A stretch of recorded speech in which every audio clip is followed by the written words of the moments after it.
प्रिय छात्रों, नमस्कार। आज हम आपके लिए निर्देशांक ज्योमेट्री का एक प्रश्न समझा रहे हैं। इस प्रश्न के अनुसार ऐसा है, यदि मूल बिंदु को 1,1 पर स्थानांतरित कर दिया जाए तो समीकरण xy minus x minus y plus 1 बराबर 0 का नए मूल बिंदु के सापेक्ष रूप क्या होगा। क्लियर? तो जैसे मान लीजिए आपका ये प्रारंभ में x अक्ष था और ये आपका y अक्ष था और ये आपका प्रारंभ में मूल बिंदु था। अब मान लीजिए इस मूल बिंदु के सापेक्ष किसी बिंदु के निर्देशांक h, k है। मान लीजिए ये पॉइंट हमारा h, k है और ये निर्देशांक जो है इस बिंदु के इस मूल बिंदु के सापेक्ष है और एक बिंदु हमारा और है, मान लीजिए P, और इस बिंदु के निर्देशांक x, y है इस मूल बिंदु के सापेक्ष। अब हमने क्या किया, इस मूल बिंदु को यहां से उठाकर h, k पर ले गई, यहां से उठाकर यहां पर ले गई। इसका मतलब यह है कि इस x अक्ष के समानांतर तो हम यहां से एक रेखा खींचेंगे h, k से, वो नया x अक्ष बन जाएगा और इस h, k से जाती हुई y अक्ष के समानांतर रेखा खींचेंगे तो वो हमारा नया y अक्ष बन जाएगा। तो इस स्थिति में हमारा नया x अक्ष तो बन जाता है ये,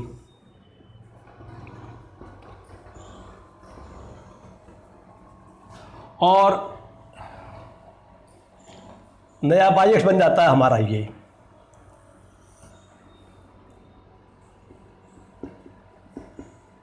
क्लियर? और ये बन जाता है हमारा नया मूल बिंदु।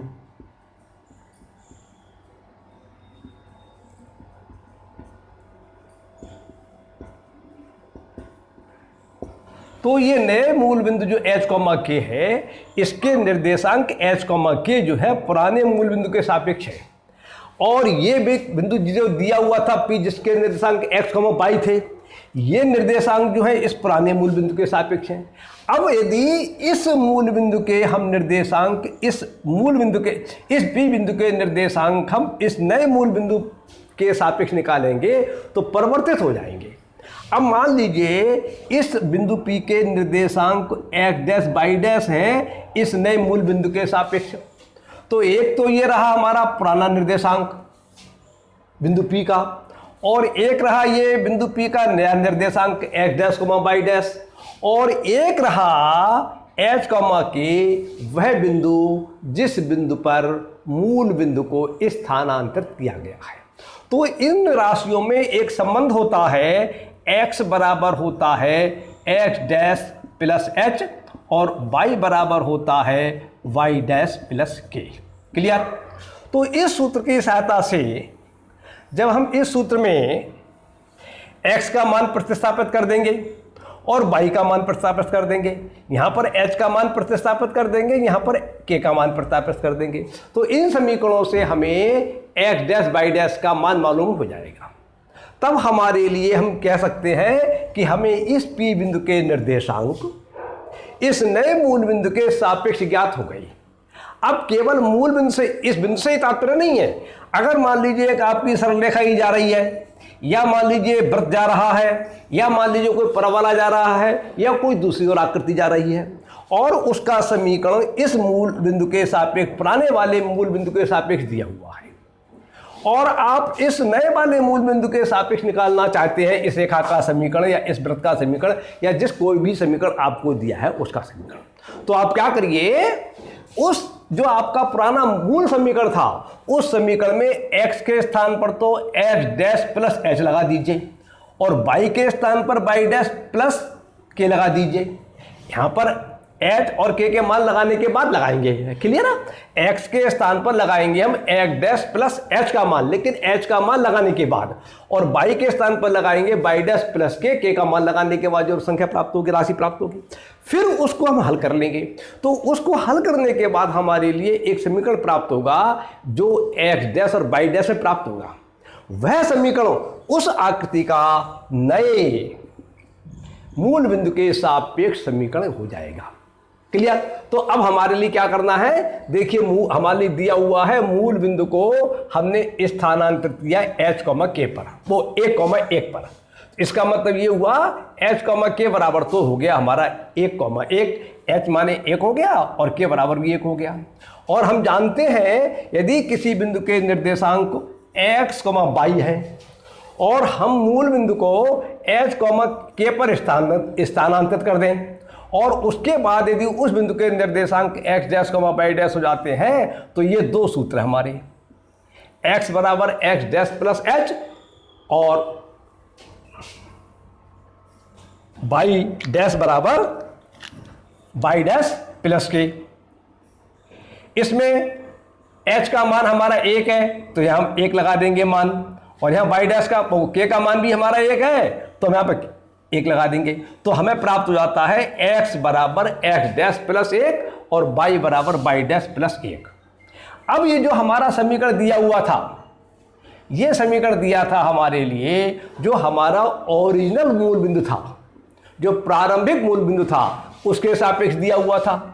और जब हम मूल बिंदु को 1,1 पर स्थानांतरित कर देंगे, तब जो हमारे लिए इस समीकरण का परिवर्तित रूप होगा वह तब प्राप्त हो जाएगा जब हम x के स्थान पर x डैश प्लस 1 लगा दें और y के स्थान पर y डैश प्लस 1 लगा दें। तो अब हमने इस समीकरण में मान लगाया, तो इस x के स्थान पर तो लगा दिया x डैश प्लस 1, और इनके दो राशियों के बीच में कोई निशान नहीं है तो गुणा का निशान ये आ जाएगा। y के स्थान पर लगा दिया y डैश प्लस 1 माइनस ये प्रश्न में दिया है वो आ जाएगा। इस x के स्थान पर x डैश प्लस 1 आ जाएगा, माइनस ये दिया है ये आ जाएगा, और y के स्थान पर y डैश प्लस 1 आ जाएगा, और ये ब्रैकेट यहाँ पे लगानी पड़ेंगी आपको, क्लियर। और प्लस 1 ये आ जाएगा LHS में और RHS में बराबर 0 आ जाएगा। अब आप इसे सिंप्लीफाई कर लीजिए।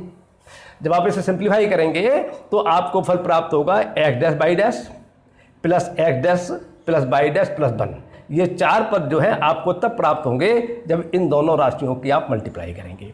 जब इस ब्रैकेट को खोलेंगे तो इस माइनस की वजह से इसके चिन्ह परिवर्तित हो जाएंगे, और इस माइनस की वजह से इसके चिन्ह परिवर्तित हो जाएंगे।